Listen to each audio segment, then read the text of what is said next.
Buenas tardes. La semana pasada hemos tenido con nosotros a José Luis Jiménez, coordinador de la carta que 239 investigadores surgieron a la OMS para reconocer que el coronavirus se transmite por aerosoles. Hoy tenemos con nosotros a una de las 239 investigadores. Ella es neurocientífica en el Centro Neurogeneración del Instituto de Investigación Metodista de Houston, Texas. Miembro del equipo de investigación internacional COVID-19 y presidenta del capítulo de CUSA en Texas. 20 años fuera de su país, brillando con luz propia, como tantos y tantos investigadores de nuestro país. Ella es Sonia Villapol. Y para compartir estos momentos y que ella nos va a informar de muchas dudas que tenemos, están con nosotros Esther Martínez, Eva Palacios y Ana Ruiz. Bueno, Sonia, yo quería empezar y preguntarte por los niños, que son la lucha que nosotros tenemos, la más importante. Te quería preguntar si hay datos sobre niños contagiados, qué manifestaciones tiene, si es así, qué manifestaciones tiene y qué potencial son provocadas por el COVID-19. Pues encantada de charlar con vosotras y gracias, Ana, por invitarme. Y es un gusto por muchas razones, ¿no? Por empatía, como madre igual que vosotras, pero también, pues me parece que hay una pérdida importante de información y de datos a nivel científico en estos temas y son bastante ambiguos estos informes y bueno, si puedo ayudar un poco a dar algo de luz, pues encantada. Y bien, yo manejo más datos de Estados Unidos porque son las fuentes que tengo aquí en cuanto a información de la COVID, de cómo afecta a los niños, a la transmisión. Por lo tanto, me tenéis que perdonar que no tengo acceso, no tengo los datos en España, pero como es una enfermedad a nivel global, obviamente se pueden extrapolar muchos de estos datos y porcentajes, ¿no?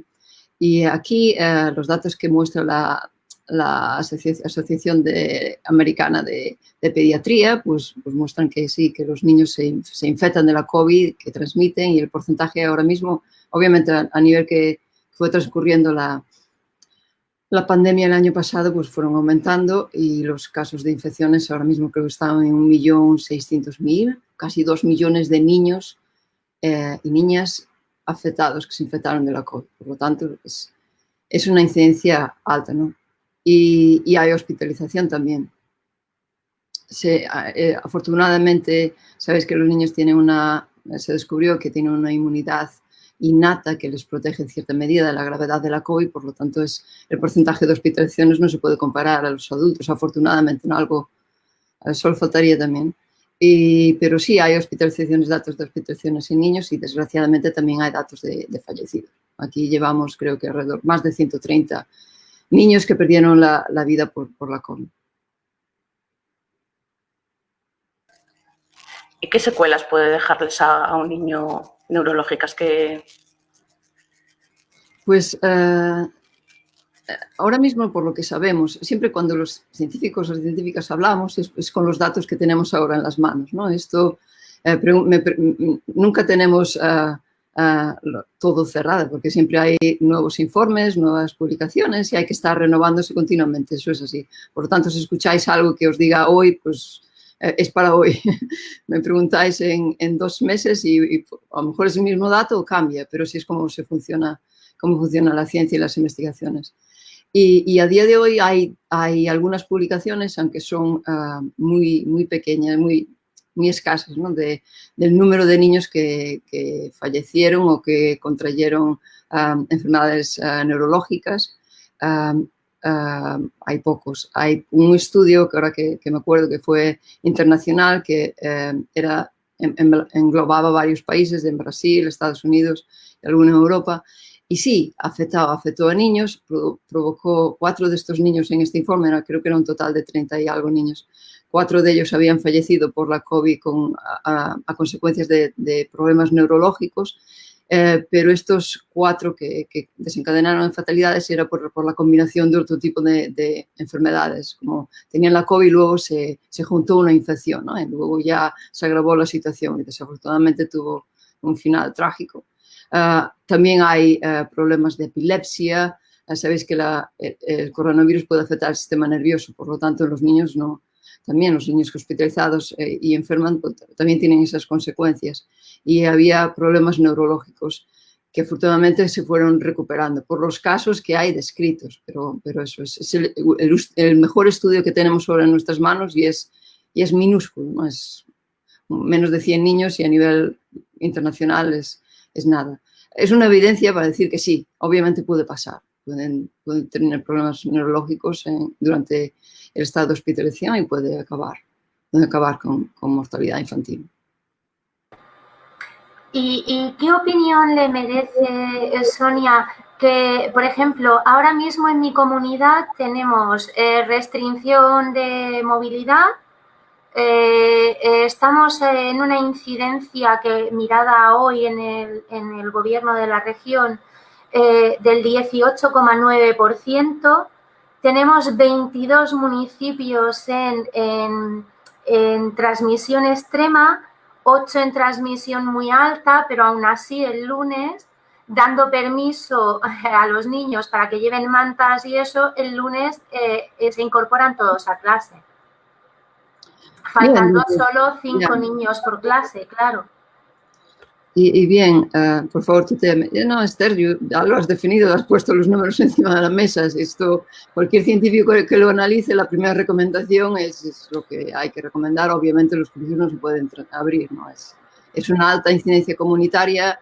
Las escuelas son un medio de transmisión porque los niños son vectores de transmisión y esto hay multitud de estudios que lo demuestran. Los virus transmiten, justo acaban de sacar los informes de Inglaterra que me estuve leyendo estos días y bueno, no quedan excluidos, ¿no? Los niños transmiten el virus. Hay los reportes de Australia, pues uno bastante también evidente que demostraba que los niños de la edad hasta los 16 años eran los mayores de transmisores de los virus que llegaban al hogar.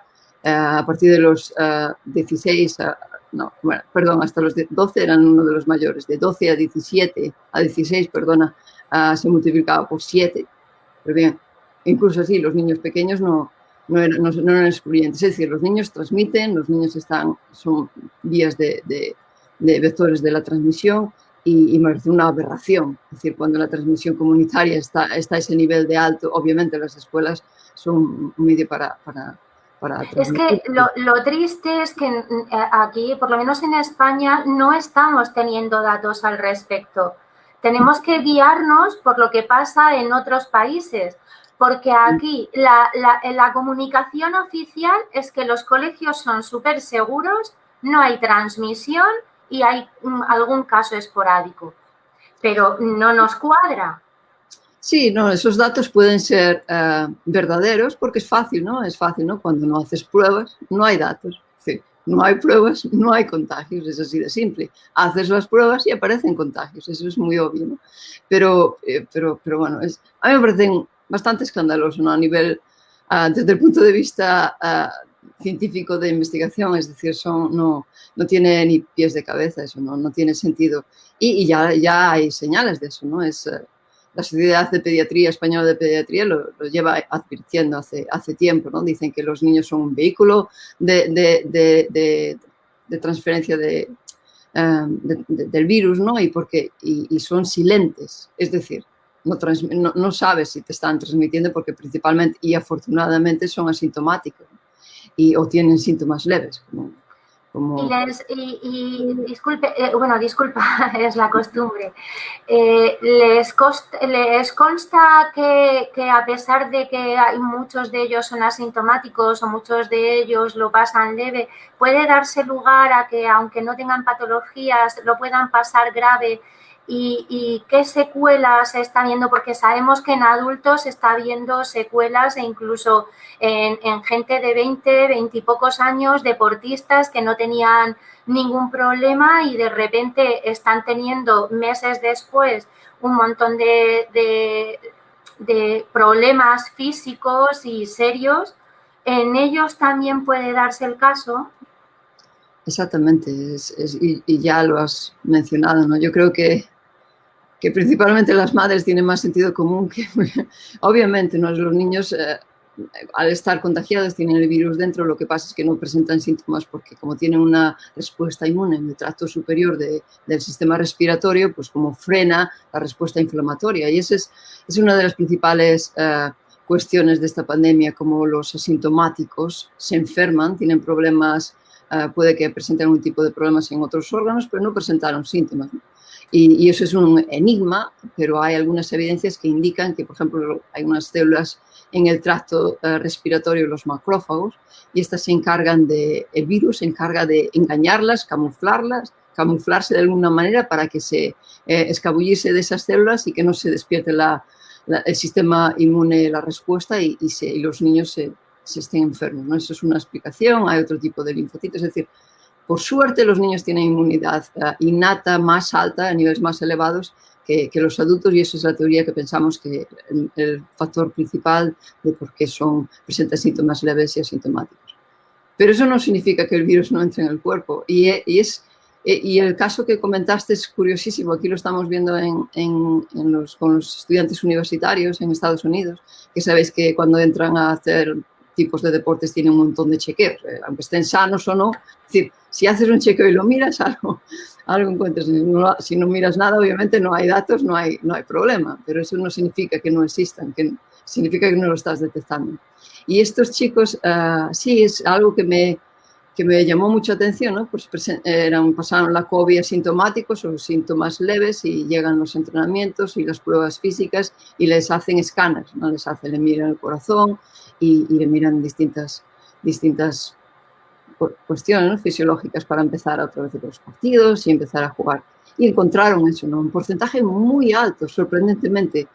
Chicos jóvenes, chicas, deportistas, y 1 a 3 de cada 7, un porcentaje bastante importante, ¿no? Que habían superado la COVID, tenían problemas en el corazón. Se presentaban problemas inflamatorios en el corazón. Otro estudio de Inglaterra también demostró lo mismo. Escolares de 14 años que pasaron la COVID con problemas leves, mínimos o asintomáticos, presentaban problemas de corazón igual, ¿no? Y lo están analizando ahora. Y es un porcentaje altísimo. ¿Y qué significa esto? ¿Que puede haber secuelas para toda la vida? No creemos, ¿no? Puede que sea una inflamación cardíaca que luego se recupera, pero es preocupante porque no hay datos y no lo sabemos. Entonces, cuando no se sabe algo, hay que esperar, pues viene ese riesgo.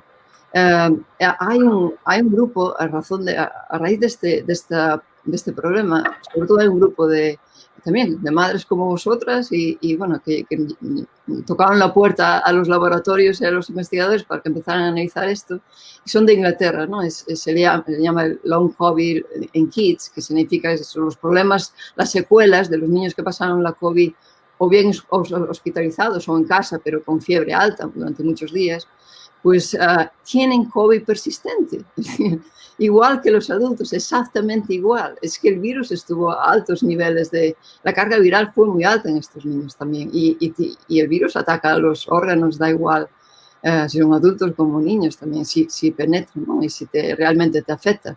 Lo único que están protegidos es la parte superior del sistema respiratorio. Por lo tanto, a mí me preocupa como científica y como también, bueno, como persona, obviamente, pero que esto que pueda pasar a largo plazo en estos niños, ¿no? Y como ya te comentaba, hay pocos estudios y los que hay los devoramos a mirar los datos y qué podemos sacar de conclusión en esto.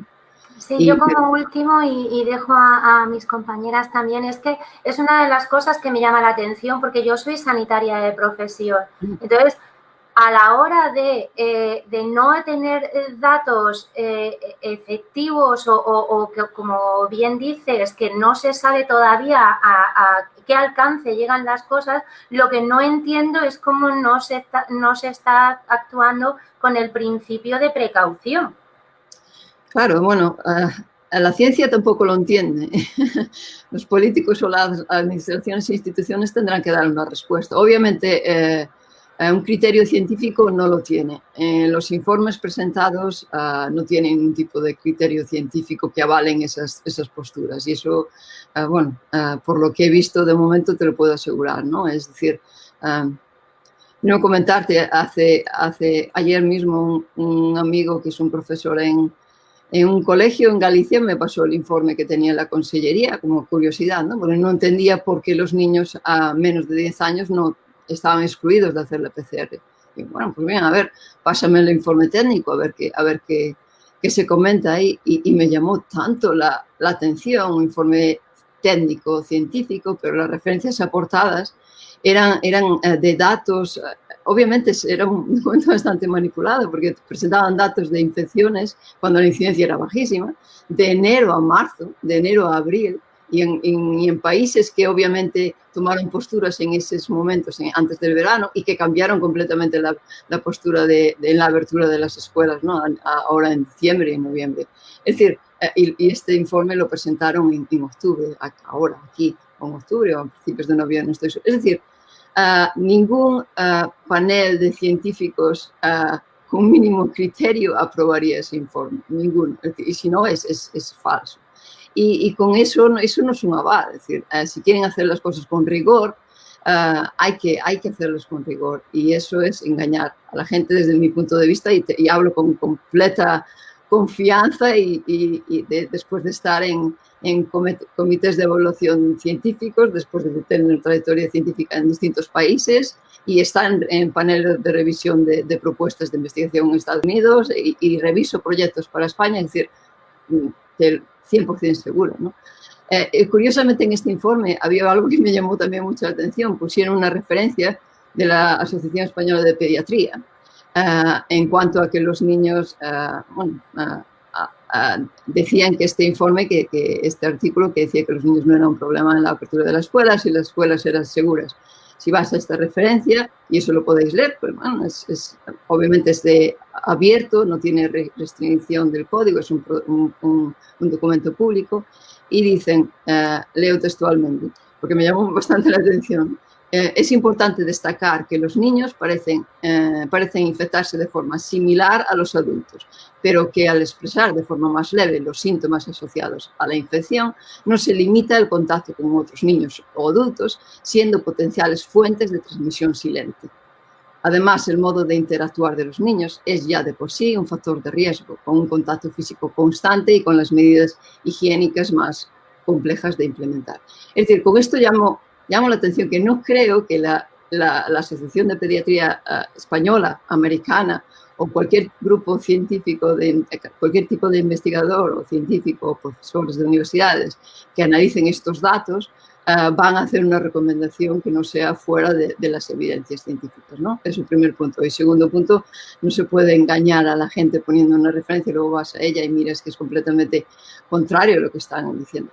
A mí me parece bastante ofensivo, ¿no? Es decir, es como si, oye, pones una referencia de una sociedad de pediatría y luego dices lo contrario de lo que estos profesionales están recomendando, a mí me ofendería. Y bueno, a nivel científico es bastante ilegal. Ese documento tendría que tener una rejection, lo que llamamos aquí, ¿no? Que es una retracción y ser anulado. Pero bueno, ese es el criterio que tienen para hacer la apertura de las escuelas. No sé si respondí a tu pregunta, pero... Perdón, espera, a ver si te quieres preguntar. ¿Quieres preguntar más a Esther? No, continuar. Bueno, yo te quería preguntar sobre el segundo cerebro, que he estado leyendo cosas sobre el segundo cerebro que tenemos. ¿Hay alguna defensa en la flora intestinal? Explícanos un poquito. Sí, eso es muy interesante, Ana. Bueno, por lo menos para mí, porque llevo ya años con eso en el laboratorio. Y también es muy interesante para nosotras ahora pensar que dado cómo está la situación y dadas las actitudes institucionales, administrativas, falta de principio de precaución, es decir, los niños y los mayores y todo el mundo obviamente se está infectando. Y sabéis que la COVID es una enfermedad del sistema que ataca principalmente el sistema inmuno, lo revoluciona completamente y es muy importante tener un refuerzo inmunológico potente. Nos tenemos que cuidar más que nunca, digamos. Tanto ejercicio físico, muy importante, una dieta muy buena, no tener deficiencias. Daros de cuenta que los enfermos hospitalizados de COVID, el 80% de ellos mostraron deficiencias en la vitamina D. Y eso en los niños es una gran deficiencia. Afortunadamente tienen otros sistemas internos de protección que los protege de la COVID, pero vitamina D que en la leche, en las setas, el sol, y es muy importante, unas frutas, que coman bien ahora mejor, más que nunca. Es súper importante por si se infectan, ya que estamos. Y como no va a haber pruebas, si son asintomáticos, por lo menos que no les pase nada si tienen un sistema inmunológico potente. Y esto, a raíz de la pregunta que me haces, el segundo cerebro los llamamos algunos neurocientíficos, especialmente en el laboratorio nos gusta mucho ese tema, a la flora intestinal, porque sabéis que en los intestinos tenemos neuronas, es increíble, ¿no? Hay 500 millones de neuronas y estas neuronas a través del nervio vago y a través de otras conexiones nerviosas o a través de la sangre que también llega al cerebro, habla con el cerebro continuamente, se comunica, ¿no? Envía señales. Sabéis, por ejemplo, que tenemos una hormona que es la serotonina, que es la hormona de la felicidad, del estado de ánimo, y esta, el 80% se produce en el intestino. Tenemos receptores neuronales para la serotonina en los intestinos, imaginar, ¿no? Es lo que dicen que el estómago lleno y contento nos da felicidad, pues a nivel científico es 100% verídico, no tiene una justificación muy apropiada. Y ahí en el estómago tenemos bacterias que están continuamente trabajando, interactuando o bien con el alimento que comemos para ayudar a la digestión y todo esto, pero también con otros factores que nos comunican con el cerebro, con nuestro cerebro. Entonces, por eso se llama el segundo cerebro, porque realmente juega un papel importante estas bacterias. Dependiendo de qué tipo de bacterias una persona tiene, que pueden variar de una composición, una familia a otra, pues podemos tener un sistema inmune más reforzado o más débil. Y esto puede ser una de las causas que está agravando la COVID. Y esa es una de las investigaciones que tenemos en mi laboratorio, en colaboración con un hospital en Argentina, en Buenos Aires, el Hospital Clínicas, y en mi hospital, el Houston Methodist, donde tenemos este tipo de estudios en personas que están hospitalizadas con la COVID, y la meta final es intentar identificar qué tipos de bacterias están débiles, reforzar estas bacterias con probióticos, con dieta, etcétera, y con la esperanza que esto refuerce el sistema inmune durante el transcurso de la enfermedad. Estamos teniendo datos bastante prometedores y de momento encontramos que con un tratamiento con uno de estos prebióticos podemos reducir la respuesta inmune. Y esto pensar a nivel global y cómo afectaría a personas que nos infectan, ¿no? Como una dieta equilibrada y sana puede reforzar el sistema inmune antes de una infección. Pero esperemos tener más datos y publicarlos dentro de poco. Las bacterias, el sistema inmunológico puede cambiar las bacterias de la flora. Sí, están hablando es decir, están interactuando unas con otras, es decir, las células, las bacterias interactúan con los receptores de los epitelios de los intestinos, es decir, con las células de la barriga, y lo que hacen es interaccionar y enviar señales, y esto libera más o menos citoquinas, que son estas famosas citoquinas, ¿no? de la COVID, cuando están a niveles muy altos y causan los daños en los tejidos, ¿no? Que es lo que realmente causa las secuelas también. Y entonces, si tenemos muchas de esas bacterias que están produciendo proteínas antioxidantes que pueden bloquear estas otras bacterias, pues, estas citoquinas tóxicas, pues estamos disminuyendo la gravedad de la enfermedad. Y sí, una falta de una dieta mala, por ejemplo, con productos procesados, alimentos procesados, muchos azúcares, etcétera, lo que hace es que te está destruyendo las bacterias beneficiosas, las elimina y tiene solo las bacterias que producen productos tóxicos. Y eso es lo que te hace es enfermar por cualquier cosa y sentirte mal y no tener una respuesta inmune potente. Hola, buenas tardes. Hola, Eva. Que has hablado antes del tema del COVID persistente y todo eso en los niños. ¿Qué síntomas, qué daños pueden mostrar o qué nos podrías decir sobre eso, sobre lo que hayáis visto o hayáis comentado entre compañeros y todo eso? Mira, hay una recopilación de, como os comenté, para publicar un trabajo hace falta tiempo y un análisis exhaustivo de muchos casos, ¿no? Y están trabajando en ello recogiendo los datos, pero concretamente en el enlace que vais a poner aquí en esta página, os voy a pasar en un vídeo donde hablan efectivamente, ¿no?, de las secuelas a largo plazo en estos niños. Y ahí podéis, está en español también, ¿no? Pues lo hicieron en Inglaterra, pero lo traducieron a varios idiomas. Y ahí podéis ver, bueno, es bastante obvio, es una realidad. La afectación va, principalmente los porcentajes son cansancio crónico, dolores de cabeza, diarreas y vómitos. Estoy hablando de 4 a 6 meses después de pasar la enfermedad. Diarreas y vómitos. Hay algo que afecta al cerebro bastante, a mí bastante preocupante y, bueno, y estoy leyendo mucho sobre esto, que es la falta de estar confundido, ¿no? Perder el enfoque, no poder concentrarte, y eso a los niños también les pasa, ¿no? Están así constantemente durante meses. Afortunadamente, esperemos que sea transitorio, ¿no? Pero hay un estudio también que dice que si presentas durante el transcurso de la COVID más de 6 síntomas, puedes tener COVID persistente, y si tienes COVID persistente por más de 6 meses, hay un riesgo alto de que esto dure por años, ¿no? Y depende de dónde afecten. El sistema nervioso, como sabéis, yo llevo 20 años trabajando en daños cerebrales y cómo recuperarse de daños cerebrales, y no tenemos tratamientos efectivos para nada, ¿no? Hay una reducción de las habilidades, se pueden mejorar, hay una reducción de los déficits, se pueden usar distinta farmacología, pero algo eficaz que recupere al 100% no existe, ¿no?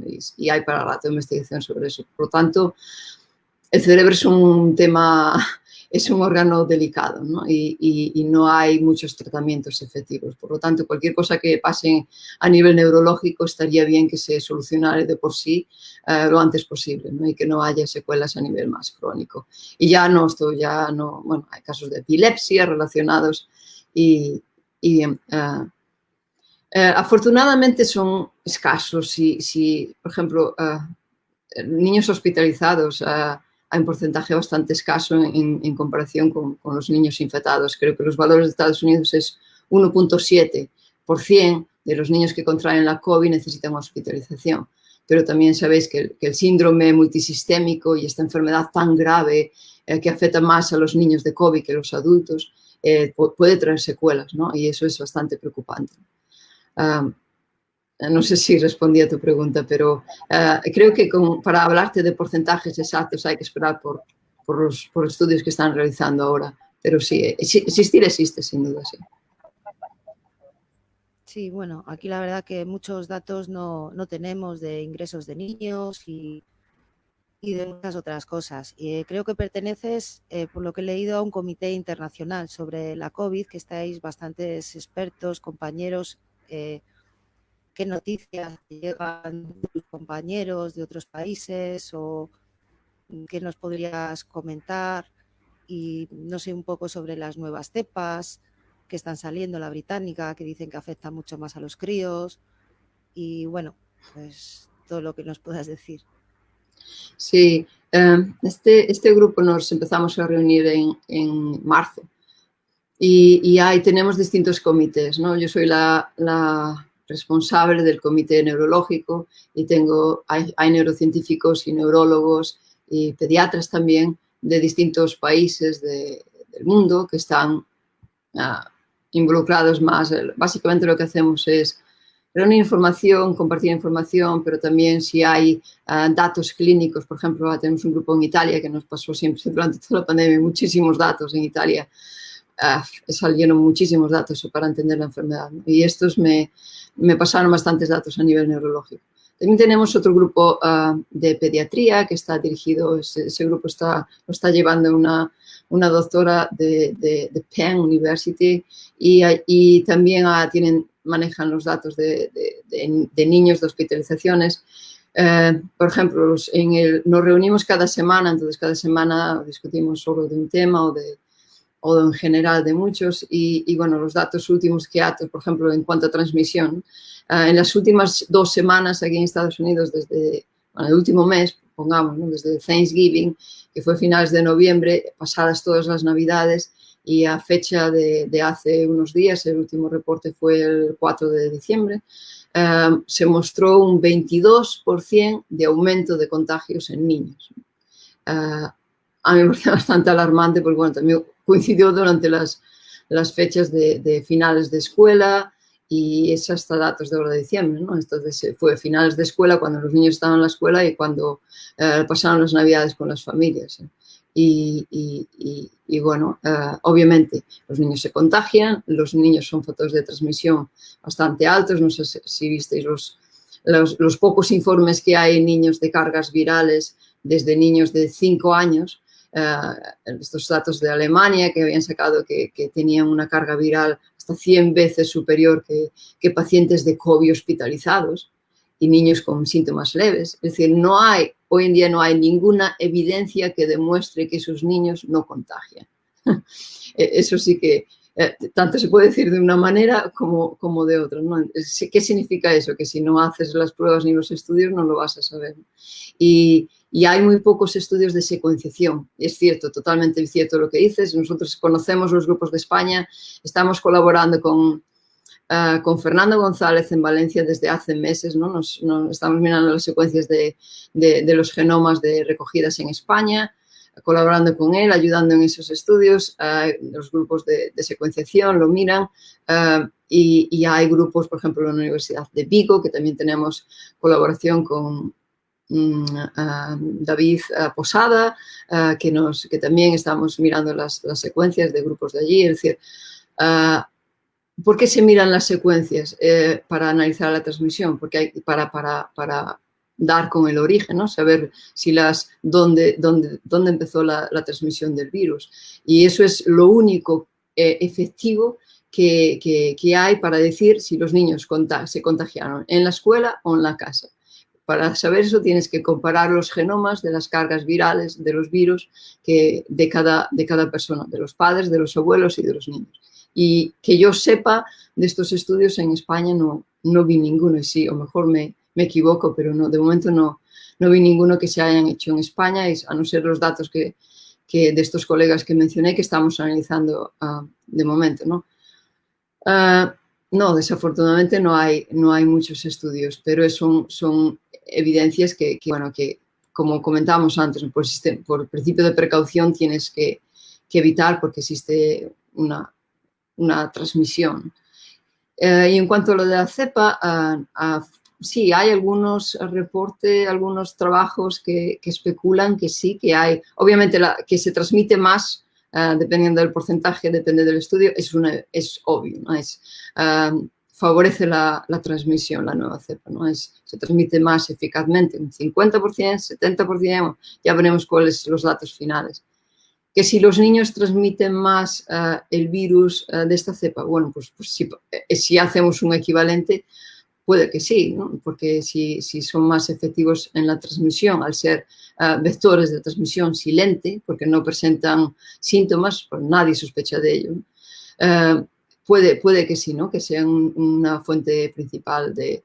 no hay muchos estudios de momento porque acaba de salir, pero van a salir sin duda y sé que hay investigadores y laboratorios que lo están secuenciando y haciendo estos análisis, ¿no? Aquí en Houston, por ejemplo, en el verano, tuvimos una variante también del virus. Hicieron el análisis de los genomas de 5.000 muestras de personas infectadas en mi hospital y publicaron el trabajo en preprint, es decir, un sitio de acceso donde puedes mirar todos los datos antes de que salga oficialmente publicado, que salió hace nada, una semana, ¿no? Y publicaron esto en el mes de julio. Y sí, que coincidió con el pico de transmisión en Houston, en concreto, ¿no? Esta variante se expandió en la zona en julio, en el verano, y fue donde tuvimos el pico. No tuvimos el pico en abril, marzo, lo tuvimos en julio. Y ahora está llegando, ya la semana pasada se demostró que llegó la cepa a Houston, ¿no? La cepa de Inglaterra, ¿no? Esta variante de Inglaterra. Por lo tanto, ahora los hospitales están a tope, ¿no?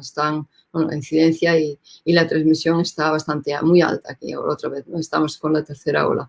Probablemente esta variante sumada con otras que están sin caracterizar, porque hace falta hacer las secuencias, pues sí, favorecen la transmisión. Afortunadamente, se demostró con la vacuna de Pfizer que puede bloquear estas variantes de este virus. Por eso hay que estar tranquilos a ese respecto, ¿no? Si te vacunas, no te enfermas gravemente, aunque sea con la nueva variante. Cruzar los dedos que así siga, pero este es un estudio continuo de evaluación. Hay que seguir investigando y mirando y analizando lo que pueda mutar en los próximos meses o lo que pueda acelerando las vacunas, ¿no? El sistema de vacunación para tener a la gente más vulnerable lo antes posible protegida y bueno, ir mirando. Muchas gracias. De nada. Yo precisamente le quería preguntar porque, claro, el problema aquí en España es que estamos teniendo tanta controversia y estamos teniendo tanta información que luego vemos que no es veraz, etcétera, etcétera, que se ha producido un doble efecto y es el no te fías. Entonces, claro, es que ahora nosotros, por ejemplo, si te enteras de un contagio, porque muchas veces nos enteramos por los grupos de WhatsApp, no porque lo comuniquen en clase, si tienen suerte los integrantes de esa clase, le hacen, confinan durante 10 días al niño que tenía delante, el que ha dado positivo, al que tenía detrás y al de los lados. Pero el resto de la clase continúa porque dicen que como han seguido las medidas, pues no hay ningún problema. Entonces, claro, ahora por mucho que hablen de las vacunas, el problema es que la población está muy dividida porque no saben si fiarse de lo que les están diciendo sobre las vacunas. Y entonces, eso causó mucho daño, eso es increíble. Sí. Perdona, sigue Esther. No, mi pregunta era si por lo que le estoy oyendo, parece que sí confía en las vacunas y eso, claro, aquí en España ya ha llegado un punto en que no sabemos a quién creer, a quién leer, de quién fiarnos y son decisiones importantes. Claro. Imagínate, son decisiones de salud, que hay más importante. Y son decisiones de salud de tu familia, que hay más importante. Claro, y te ves en la tesitura de decir, ¿qué hago? O sea, y luego si pasa algo, ¿cómo lo sobrellevo? Entonces, hay mucha gente que te dice que sí, pero claro, luego te vienen y te ponen otra serie de noticias y dices, señor, si es que hace 2 meses las mascarillas no eran necesarias y ahora tenemos que ir con ellas a todas partes. Y como todos los días tenemos informaciones que contrarrestan las anteriores o que se contradicen, pues ha llegado un punto en el que, claro, ahora se supone que te dicen que la vacuna es maravillosa, pero claro, tienes a un montón de gente que te dice que se vacune, que como el chiste, que pase otro, que a mí me da la risa y ya veremos qué pasa. ¿Qué opinión tiene usted al respecto? Opinión, yo no sé, es un bombardeo difícil, a nivel psicológico es muy difícil de llevar, ¿no? Es decir, es un bombardeo de noticias. Mi primera recomendación, nunca leer los titulares, porque son... es decir, a mí en concreto, no sé si leísteis un titular que salió en mi nombre, me cansé ya de desmentirlo, que yo no dije eso en ningún momento. Era un titular de el 70% de las personas asintomáticas tienen secuelas. Bomba. Es decir, para nada, no dije eso para nada. Eso es un extracto de una entrevista que me hicieron en el Confidencial, donde me preguntaron por las secuelas y especialmente a gente que padeció la COVID, ¿no? Que no tenía ningún tipo de predisposición, comorbilidad, no tenía ningún tipo de gente joven y sana y que terminó en el hospital, ¿no? Y me preguntaron esto, ¿qué explicación podría tener? Y yo comenté, bueno, me parece bastante alarmante y hay que investigarlo y mucho, ¿no? Hay condiciones a nivel genético, a nivel que es que no lo sabemos, tenemos muchos factores también, ¿no? que pueden determinar que la COVID se desarrolle o leve o severa. De esta cuestión mencioné un estudio, ¿no? Había un estudio pequeño, un estudio aquí en Estados Unidos, de gente joven que estuvo hospitalizada con COVID y que presentaron a los 3 meses secuelas como secuelas en toda la gama de secuelas, ¿no? Más graves a más severas. Y fue el 70% de ese estudio, pero eran personas jóvenes hospitalizadas. Pues esto fue lo que era una respuesta de un fragmento de una entrevista. Esto se puso de titular en todo el mundo como el 70% de los asintomáticos. No hay ningún estudio que diga eso, afortunadamente, ¿no? Hay algunos estudios que gente que pasó la COVID luego presentaron síntomas, pero eso es solo un ejemplo para que entendáis que hay que mirar todo con lupa, ¿no? Cuando hay un titular y una gran noticia tienes que ir al artículo científico. Obviamente me pusieron a mí, pero vamos, yo me cansé en 20 minutos, lo hablé afortunadamente lo cambiaron y algunas lo cambiaron, pero es un poco frustrante, ¿no? Es decir, no puedes estar completamente cada día induciendo ataques de pánico en la población. Es decir, pero también es cierto, ¿no? Los estudios cambian, las investigaciones cambian y hay que ir adaptándose y hay que tener la flexibilidad mental de entender que si hay nuevos estudios, si hay nuevas interpretaciones, hay que adaptarse a eso, pero siempre con una base verídica y científica de evidencias, ¿no? Es muy complicado y para la sociedad es muy complicado entender. Aún así para nosotros es decir, que tenemos que mirar los estudios con lupa y mirar las gráficas y las estadísticas y todo. Es muy complicado. Por lo tanto, no te sientas que es una excepción porque es increíble. En fin, temas vacunas. Yo me la puse, tengo la suerte de trabajar en un sistema hospitalario, bueno, tengo pacientes de COVID en estudios clínicos y bueno, trabajo en un hospital, es un instituto de investigación. Tengo la fortuna que en mi hospital pues agilizaron mucho el proceso, ya somos, fue por turnos, ¿no? Dependiendo de tu prioridad, si trabajas directamente con los enfermos, la pones antes y obviamente, ¿no? Y si trabajas en estudios clínicos que no tienes pues tienes que esperar tu turno. A mí me llegó mi turno el día 23 de diciembre y bueno, fue el mejor regalo que me hizo mi institución, ¿no? Es decir, increíble, nos están protegiendo, ¿no? Es increíble. Y luego tengo la segunda dosis, me tocó el día 13. Ya tengo, a estas alturas, ya tengo un nivel de protección como el 70% más o menos, pero hay que hacer la dosis de reforzamiento. La primera dosis te duele un poco el brazo, el pinchazo, al día siguiente, como si lo tocas, como cuando te pones cualquier vacuna. Pues sí que tienes un dolorcillo, pero ya en 24 horas o así se me fue. Hay gente que le da un poco más, hay gente que dice que incluso tiene un poco de cansancio. La primera dosis es así leve. La segunda dosis, como ya tienes el organismo, el sistema inmune alertado de que si bien el virus va a atacar, pues la segunda dosis sí que dicen que puede que tengas más síntomas, como más cansancio, y ya colegas míos en el hospital ya les tocó, ya la pusieron, pero no dijeron que no tiene mucha cosa, ¿no? Y es de la de Pfizer, la de Moderna, muy similar. A día de hoy, hay casi 20 millones de personas en todo el mundo que ya se pusieron las vacunas, las de ARN. Creo que, bueno, si hubiera muerto ya estarían todos los titulares. Casos de alergia, sí. Y no se esperaba tantos. Es decir, de 20 millones de personas en el mundo, hubo 20 casos y de personas que ya tenían antecedentes con alergias de vacunas. Nadie se murió, fueron tratados como corresponde, algunos ya se recuperaron inmediatamente, otros una alergia bastante más severa. Y les preocupa mucho este tema, ¿no? En el NIH, los investigadores de los institutos nacionales de Estados Unidos lo están analizando, cómo modificar en las futuras vacunas estas cápsulas que envuelven el ARN para que no causen en estas personas, un grupo muy reducido de personas, ¿no? que tienen este tipo de alergias y están estudiándolo cómo modificar las vacunas para que esto no pase a estas personas. Pero el resto no.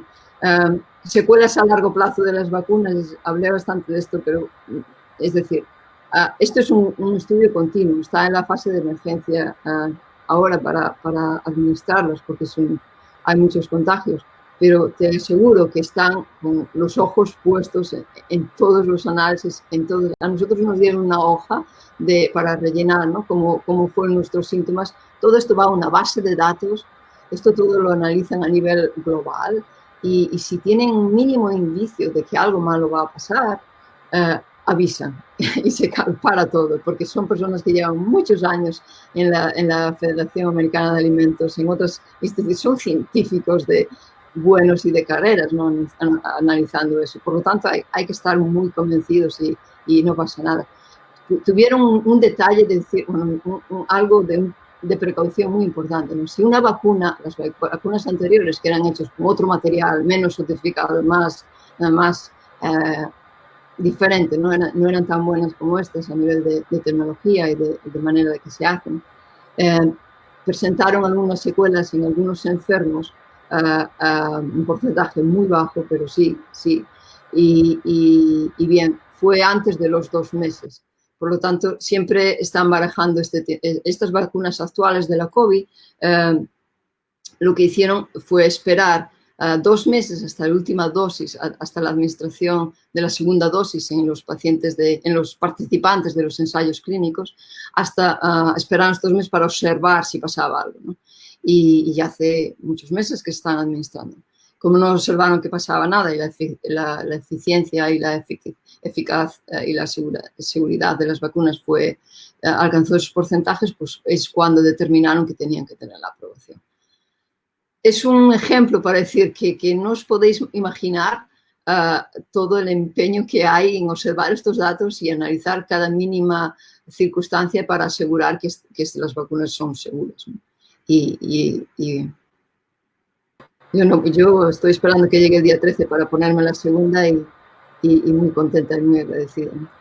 Pues se lo agradezco encarecidamente, porque aquí llega un momento en que ya no sabe uno dónde informarse y dónde de verdad tener algo veraz en lo que basarse y no simplemente caer en miedos o caer en falsas informaciones porque claro, dices, bueno, pues si yo lo decido por mí, pues lo decido por mí y punto, y me arriesgo, pero claro, cuando las decisiones también las tienes que tomar por otros, es como,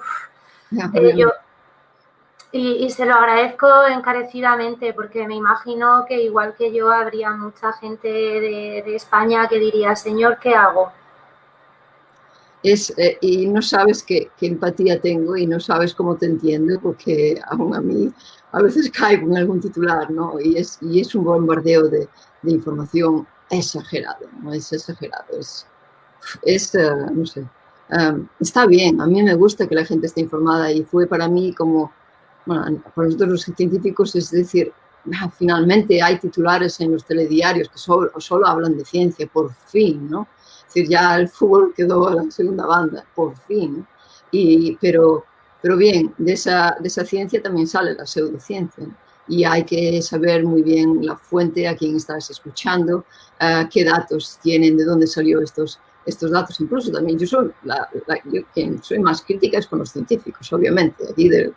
Aquí del gremio vamos todos a por todos. Es decir, si tienen datos me lo tienen que demostrar y tengo que ver los trabajos, tengo que ver cuánta gente participó en los estudios y después de ese análisis tienes que sacar las conclusiones. Las publicaciones no pueden ponerlo en una website, en una página del Hospital de Vall-d'Hebron. No sirve ponerlo ahí. No, quiero ver el estudio publicado en una revista científica, qué tipo de pruebas se analizaron y dónde están, qué tipo de análisis de secuenciación se realizó. Y luego yo, o la revista, o lo que sea, determina y saca una conclusión del estudio, ¿no?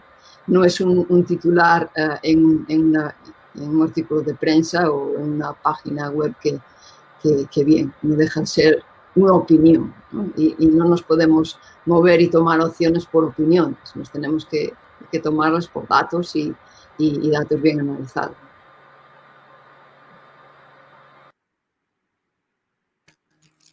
Yo te quería preguntar, niños que tengan patologías, ¿es aconsejable vacunarles o a los niños no se les debe vacunar?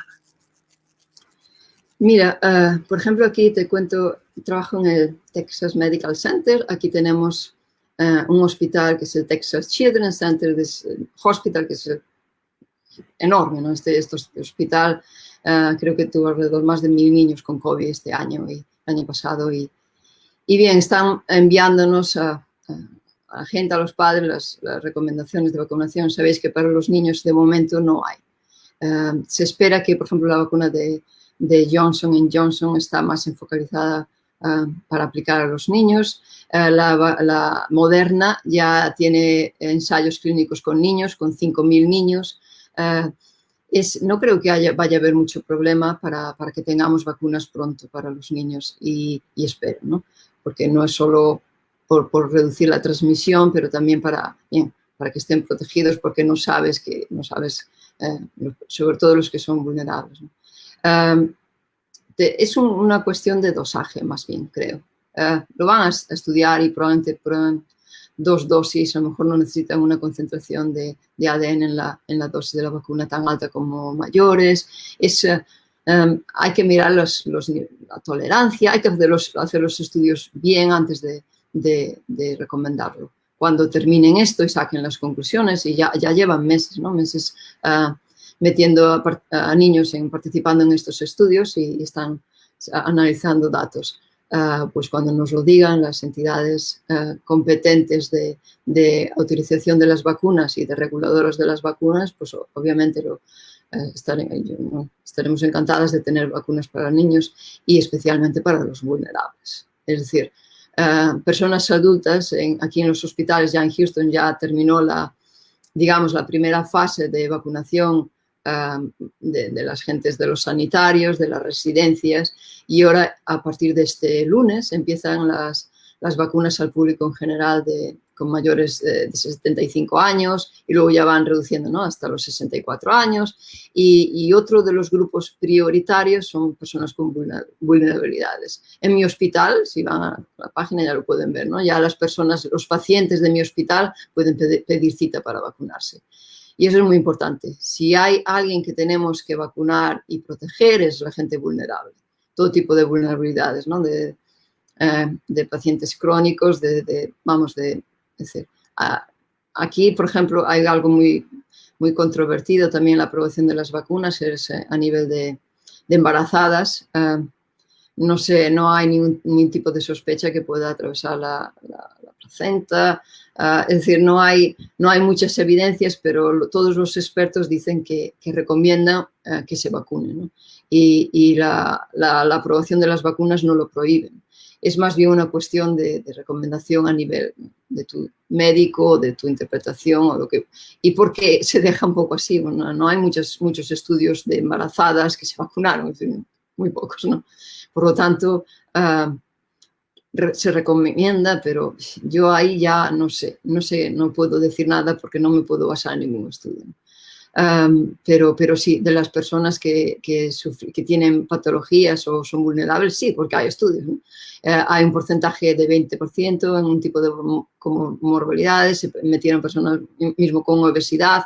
Todas estas personas participaron en los ensayos clínicos desde el mes de marzo del año pasado hasta que se aprobaron las vacunas en diciembre. Entonces sí, ya se vio que estas personas pues, se les administró la vacuna y se protegieron, ¿no? Entonces son grupos vulnerables que ya está aprobado para ellos. Y sí, es prioridad, ¿no? Es el segundo grupo de prioridad que hay que vacunar. Bueno, hablas de las personas vulnerables que hay que protegerlas. En este país no se protegen. Y te quería preguntar, ya hablando un poquito de, bueno, yo siempre los niños porque nuestra lucha son nuestros hijos. Nosotros somos un grupo de familias que tenemos patologías Me gustaría saber si en Estados Unidos cómo es el tema de la educación, si los niños van a clase, si se les dan clases telemáticas o cómo es.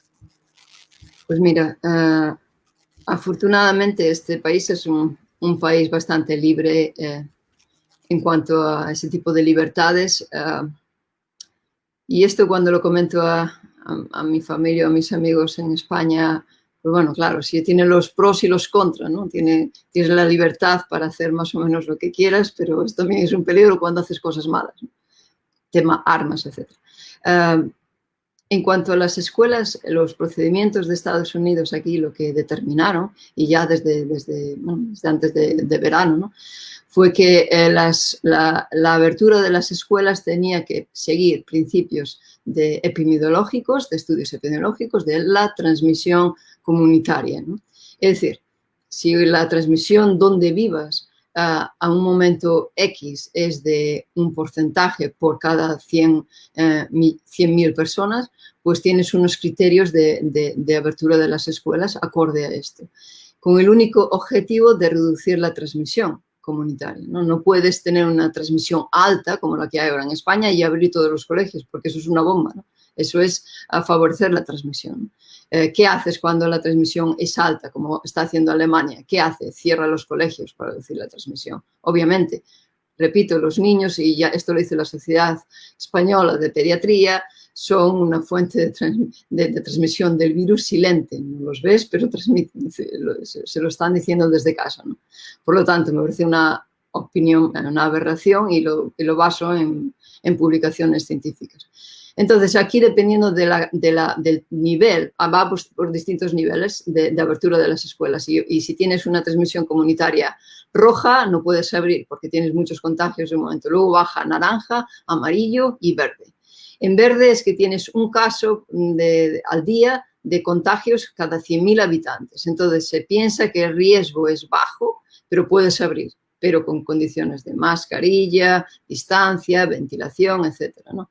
Algo muy importante en esos criterios. Ningún niño, tanto si estás en naranja, en verde, si estás en naranja, aquí lo que hacen es abrir los colegios a la mitad, al 50%. Por ejemplo, donde estoy yo actualmente, ahora ya está subiendo bastante, estábamos en amarillo, ahora estamos en naranja y durante el año pasado tienes la opción, ¿no?, de hacer educación presencial o virtual en casa. Y creo ahora mismo, por ejemplo, en las clases de mis hijas ya fueron bajando los presencial hay 5 niños y virtual somos 45, una cosa así, ¿no? En el grupo que está una de mis hijas, en el grupo de la pequeña hay unos pocos más en clase. Primero, los padres deciden que si mandan a los niños a la escuela o no. Las instituciones y el gobierno tienen que financiar a las escuelas para que aporte tabletas, ordenadores de préstamo, son de biblioteca. Eres responsable, ¿no? Si lo rompes, bueno, hay que tener... Pero sí hubo un periodo al inicio de las escuelas aquí, en agosto, donde tenías que ir a recoger el ordenador o el tablet o lo que sea a la escuela, ¿no? Y si querías, si tienes en casa y no te hace falta, pues no te hace falta. La gente que lo quiere solicitar es como ir a recoger un libro, ¿no? Lo cuidas y lo devuelves en perfecto estado, ¿no? Luego invirtieron muchísimos millones en programas de educación virtual, ¿no? Es donde tienes todas las tareas, tienes unas horas de conexión con los profesores durante el día. La verdad, a mí me sorprendió, estaba muy bien organizado la educación virtual aquí. Tienes distintas evaluaciones. No veo hicieron un esfuerzo enorme, no veo mucha deficiencia en la educación virtual, pero no nos equivoquemos, la educación presencial es lo mejor, pero estamos en medio de una pandemia, ningún padre quiere tener a los niños en casa, de verdad, pero estamos en medio de la pandemia y hay que evaluar los riesgos, ¿no? Y tienes riesgos de transmisión comunitaria, imagínate los riesgos de vulnerabilidad y lo que me estás hablando de vulnerabilidad está tajantemente prohibido que niños con vulnerabilidades o padres con vulnerabilidades vayan a la escuela, tanto si estás en rojo, naranja o verde. Es decir, no se recomienda que no vayan y no sé exactamente si está prohibido, pero si estás en rojo no. Y es una de las guías de la CDC que tiene de la apertura de las escuelas es una de las recomendaciones de la Asociación Americana de Enfermedades Infecciosas y bien, obviamente, es decir, estamos hablando de un riesgo bastante alto. Si te contagias es bastante aberrante, obviamente no. También, en cuanto a esto de libertades, aunque decidieran lo que decidieran con el tema de las escuelas y de la COVID, aquí en Estados Unidos tenemos ya desde hace muchos años, ¿no?, lo que se llama el homeschooling. Es decir, unos padres firman ciertos documentos y dicen, mira, yo pido el privilegio de educar a mi hijo en casa y no va a la escuela. Eso no es penalizado, es una opción, ¿no? Y eso sí, hay familias. Yo siempre estuve en contra de eso. Me parece que la escuela es un ambiente increíble para tanto el estado emocional o para el crecimiento del niño, obviamente. Bueno, hay padres que dicen que no y bueno, yo lo respeto, pero bien, cada uno que haga lo que quiera con sus hijos, porque aquí es legal que cada uno haga lo que quiera con la educación de sus hijos, ¿no? Pero sí, el homeschooling es algo, hay familias, ¿no?, y tienen incluso sus reuniones y sus exámenes solo para los niños de homeschooling y bueno, bien, luego van a la universidad y no sé, es un criterio. Pero esto es completamente independiente del COVID. El COVID y la pandemia, todas las regulaciones cambiaron inmediatamente, ¿no? Se adaptaron las clases con las medidas, las aulas con las medidas más o menos implementadas en España, se redujo la capacidad. Si estás en naranja, no puedes aceptar más del 50% de capacidad en tu centro. Perdón, en amarillo, si estás en naranja, que es un nivel superior, no puedes aceptar más del 25% de capacidad en el centro. Por lo tanto, tienes una clase de 100 niños, no puedes meter más de 25, un colegio, ¿no? Es así. Y esto cambia porque la transmisión comunitaria cambia por regiones. Nosotros vivimos en una zona residencial a las afueras de Houston. Aquí ahora la incidencia está muy alta. Nos cambiaron el código de los colegios. De todas formas, se hacen virtual. En Houston, en el centro de la ciudad, está ahora más baja la incidencia. A lo mejor es que la gente se está empezando a vacunar, pero curiosamente, ¿no? Entonces allí ya movieron un color, ¿no? Aumentaron la capacidad en los colegios, pero siempre regulando. De todas formas, casi todo es virtual. Y estaba completamente contrario en verano. En verano aquí, donde vivo yo, apenas había contagios, ¿no? Pero aún así mantenían siempre la capacidad del 50%. Hay que adaptarse a la transmisión comunitaria. Y siempre con todos los sistemas de precaución que puede haber en los colegios, de ventilación adecuada, máscaras tanto para niños de 3 años o de 5 años como para mayores, y etcétera, etcétera, etcétera, ¿no? Eso es correcto y los profesionales, los educadores, los profesores, maestros en España hicieron un trabajo excepcional, ¿no?, dadas las circunstancias, ¿no? Se supieron adaptar a todas estas medidas de precaución muy bien. Y bien, esto es lo que hay aquí y es como se regula aquí. Yo no sé si, por lo menos lo que yo conozco y lo que me toca, ¿no? No sé si sirve de referencia. Bueno, casi igual que en España. Es ironía, ¿eh? Porque aquí los padres estamos, amenazados por fiscalía con quitarnos la custodia de los niños porque nos hemos negado a llevar los niños al colegio. Y bueno, pues... Bien. A mí me parece que fue la actitud más inteligente, más sensata y más de precaución que podíais haber tomado, ¿no? Y más valiente, es decir, obviamente. Es tener un coraje, porque vamos a ver, ninguna institución se va a interponer entre la salud de tu hijo y tu habilidad para protegerlo, ¿no? Es decir, perdona, a mí, yo si estuviera en vuestras circunstancias, idénticamente haría lo mismo. No creo que, yo creo que esto se tendría que evaluar a quien competa y bueno, de mi parte, si queréis cualquier tipo de informe científico, estoy encantadísima de pasarlo y bueno, y tengo empatía 100% con vosotros, ¿no? Por eso le agradecemos encarecidamente que nos haya atendido, no solo por despejar dudas nuestras, sino de los oyentes, porque además por ponerle un ejemplo, de ayer a hoy, en mi comunidad, en tan solo 24 horas, han habido 1.444 contagios nuevos, más 6 fallecidos, si no recuerdo mal, y el lunes van los niños al colegio, y aquí en infantil ninguno lleva mascarilla. O sea, en los 3 periodos de infantil no tienen la obligación de llevar mascarilla, aun cuando tienen hermanos que luego van a otros cursos, pero aquí no hay contagio en colegios. Hay multitud de estudios que dicen que la transmisión entre hermanos es más eficiente que los padres, los niños se contagian entre ellos muchísimo más que entre ellos y adultos también. Los niños se contagian en el colegio, los niños son transmisores y vectores silentes.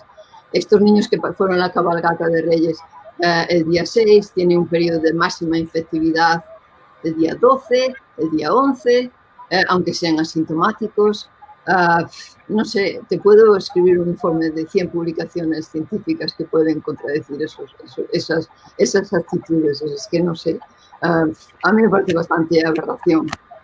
Primero porque nadie lo hace, ningún otro país lo hace, ¿no? Están cerrando las escuelas en todas partes, ¿no? Y segundo, me parece algo de irresponsabilidad y no creo que exista un científico con la mínima decencia en España para dar una aprobación a esas medidas. No lo creo, pero bueno, bien. No sé qué se puede hacer o decir, pero me parece escandaloso. Aquí en España es que hay de todo al revés. No han escuchado a los científicos, a los padres que no hemos llevado a los críos al colegio se nos ha criminalizado, se nos ha amenazado, se nos ha perseguido. Yo creo que os deberían de dar medallas. Hemos asumido un riesgo muy grande. Yo misma estuve sentada en un despacho de una asistenta social esperando el informe a ver si era favorable, y así muchísimas familias. O sea, y es que no se está escuchando. O sea, todos los sitios están cerrando colegios, están tomando medidas, y aquí es que encima a nosotros los que estamos haciendo esto parece que se nos trata de locos. O sea, es que es una cosa totalmente surrealista y para mí es inhumano, es indignante. Y no solo hay padres que a lo mejor simplemente quieren proteger a sus hijos o a sus familiares, ¿no? Es que estamos hablando de padres con cardiopatías o de niños con cardiopatías o de padres con cánceres que en estado de fase terminal, que están siendo criminalizados y que están siendo perseguidos. Sí. Yo de leyes entiendo cero. De instituciones y menos de España entiendo cero. Llevo demasiado tiempo fuera, ¿no? Pero de ciencia entiendo un poco y de investigación también. Y bueno, a mí, sacar conclusiones, poner resultados en informes de conclusiones de estudios que fueron realizados de enero a abril, me parece un engaño, una manipulación. Y los datos cambian a medida que transcurren los meses y la pandemia avanzó y las condiciones de transmisión avanzan. Hay que ser flexibles, hay que tener empatía por la gente, hay que entender los riesgos y hay que tomar medidas rápidas y eficientes en función de eso. Y mira, yo te digo, en mi profesión, si alguien no es buen científico o si no publicamos o si no valemos, tenemos que dedicarnos a otra cosa, ¿no? Es decir, no todo el mundo es bueno en lo que hace. Imagino que en las instituciones también, ¿no? Si tienen un papel y un rol y no lo hacen bien, pues hay que dimitir o hay que cambiar de trabajo, porque eso pasa en todas las profesiones. Cada uno tiene que ser profesional con sus responsabilidades, ¿no? Y bueno, es una sugerencia. No creo que, sabes, que eso... No sé, es que me dejas en shock, me dejas bastante Sí, en shock.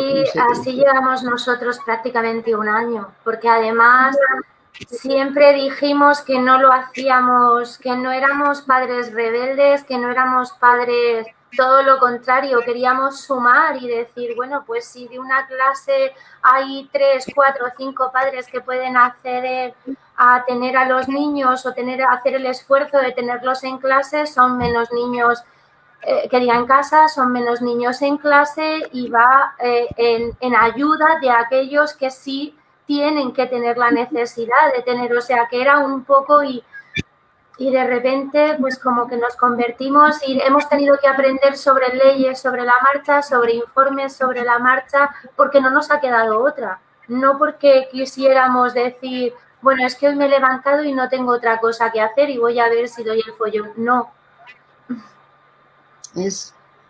Mira, no sé, pones la piel de gallina porque es un poco indignante, ¿no? A nivel emocional y a nivel humano, no sé. Pero bien, no sé, ahí sí que es que me dejas un poco sin palabras, porque, bueno, en fin, aquí afortunadamente tenemos otra situación y bien, o sea, también hay contagios, ¿no? Pero también hay contagios porque hay otras medidas que no se toman adecuadamente y la gente es irresponsable, pero estamos hablando de riesgos mayores y cada uno tiene que tener el derecho a tomar las precauciones que considera oportunas, ¿no? Que afecten a su salud, ¿no? Y a la de su familia, ¿no? Y ningún tipo de institución te tiene que bloquear eso. A mí me parece algo imperativo, bastante represor, la verdad. Desde mi punto de vista como científica, como madre, como una persona que llevo viviendo en el extranjero 20 años, ¿no? Sí, pero por ejemplo ahora mismo están en los colegios, bueno, tú ya sabes cómo es España, el frío que puede hacer ahora en estas fechas, y los niños están en clase con las ventanas abiertas, con abrigos, con bufandas, con gorros, y eso es perdonable, o sea, eso no es tener a los hijos en malas condiciones. Servicios sociales ahí no puede intervenir, porque son unos padres y unos docentes estupendos los que están atendiendo a esos niños, pero nuestros hijos y nosotros somos unos criminales por no llevarles al colegio, que solo estamos tratando de salvaguardar la salud de nuestra familia, porque hay familias con muchos problemas de salud y entonces pues nos tenemos que arriesgar a todo, a tener amenazas, a tener lo que sea, pero bueno, somos los locos de este momento. Porque, sabes, yo creo que hay soluciones, ¿no? Y a todo hay solución en esta vida, ¿no? Si hay un problema, todos hay que estar unidos y juntos, todas las instituciones, todos los partidos, no sé qué, para dar con la solución más eficaz, ¿no? La educación virtual funciona, y te lo puedo asegurar con trabajos o a nivel personal como madre, funciona. No es óptima, no hay nada mejor que a nivel emocional llevar a los niños a la escuela, pero si hay una circunstancia como esta, la educación virtual funciona y hay que hacer el esfuerzo. Si las instituciones no quieren hacer el esfuerzo, es una negligencia, es algo que hacen ellos mal. Es decir, hay un problema que es este, ¿no? Hay un ratio muy alto. Si das la opción a los padres de decidir si quieren educación virtual o presencial, estás bajando el ratio. A lo mejor muchas familias no se pueden permitir no llevar a los niños a tenerlos en casa. Obviamente ese es el problema, ¿no? Obviamente las madres que trabajan, los padres que trabajan, no tienen nadie para cuidar a los niños. Sino es que obviamente esto no tenemos todos el lujo de poder tener esa opción y poder hacer tu trabajo de una manera diferente o trabajar desde casa. Eso es un privilegio, obviamente, y hay que ser conscientes de eso, pero también hay que aportar otras medidas. Y cuando tienes un problema en la sociedad, no hay que tomar medidas que no se rigen por ningún tipo de criterio de sentido común, ¿no? Es decir, porque eso así te lavas las manos y qué fácil es solucionar el problema, ¿no? Hay que involucrarse más y hay que dar más soluciones y no hay que criminalizar a la gente que lo hace bien. Aquí sí hablo a nivel personal, ¿no? Mi punto de vista. Y bien, como os comentó mi colega, el profesor Jiménez, que lo admiro mucho y hablamos de vez en cuando y estoy completamente segura y formó parte de muchos de nuestros estudios, también colaboró de COVID que tenemos y es también colega del doctor Milton, que es un experto de aerosoles, lo conocemos hace años ya. Y claro, que recomiendo, ¿no? De hacer la ventilación, pero con medidas apropiadas y enseñar a la gente a hacer la ventilación apropiadamente. ¿No? A veces no hace falta tener toda las ventanas completamente abiertas, pero hay que educar a los profesionales, a los docentes, a los profesores maestros que sepan hacerlo bien. Hay que, si hay un filtros EPA que te bloquean, te están diciendo que eso puede bloquear el virus y puede reducir la transmisión en el caso, pues acéptalo y implementalo. Y si eso es un problema político y económico, entonces ¿por qué están preguntando a los científicos? Es decir, no, es que, vale, ¿por qué nos preguntas cuando ya lo sabes? ¿Por qué haces las cosas mal cuando sabes que el problema es un problema de logística, que no saben qué hacer si las familias protestan porque no pueden llevar a los niños a la escuela, que no saben qué hacer porque tienen que invertir mucho en reforzar las aulas y meter sistemas de protección y evitar es decir, es su incompetencia, pero que no nos pregunten a los científicos, porque nosotros estamos dando las soluciones que hay a día de hoy. A día de hoy son los estudios que hay, las evidencias que hay. Y esto es flexible. Y luego, si hay más estudios que demuestren otra cosa, vale, pero tomamos el sentido de precaución ahora, en este momento. Mi más humilde opinión en ese respecto y bueno, y el resto de cosas y porcentajes y datos que he dado, ahora mismo en el chat os pongo los enlaces de las publicaciones y lo podéis comprobar. Muchísimas gracias. Muchas gracias, Sonia. Y bueno, pues lo dejamos ya por hoy y bueno. Pues, muchos ánimos, sois muy valientes. Esto es inadmisible en otros países, lo que os está pasando es inadmisible. Aquí vamos. No quiero imaginar si es pasada, no. Hay que seguir luchando porque el tiempo os va a dar razón, ¿no? Y os van a pedir disculpas, sin duda alguna. Ánimos. Muchas gracias. Pero ya sabes que España es España, o sea, esto ya es... Bueno, hay mucha gente que mira a España desde fuera. Pero seguro. Pues les invito a vivir aquí una temporada. Yo quería agradecerle encarecidamente su generosidad y que haya sido tan amable de atendernos porque nosotras no solo estamos por nosotras, hay muchas familias detrás a las que representamos y a las que estamos y sin tener ni idea porque hemos ido aprendiendo sobre la marcha a funcionar en redes y a funcionar con muchas cosas que ni nos imaginábamos que tendríamos que hacer y se lo agradezco totalmente, de verdad, de corazón por nosotros y por todos los que tenemos detrás. Un placer, encantada de hablar con vosotros cuando queráis. Entramos otra vez para actualizar datos y muchos ánimos. Vale, pues muchísimas gracias, Sonia. Pues muchísimas gracias. Venga, hasta luego. Buen día. Muy bien. Bueno.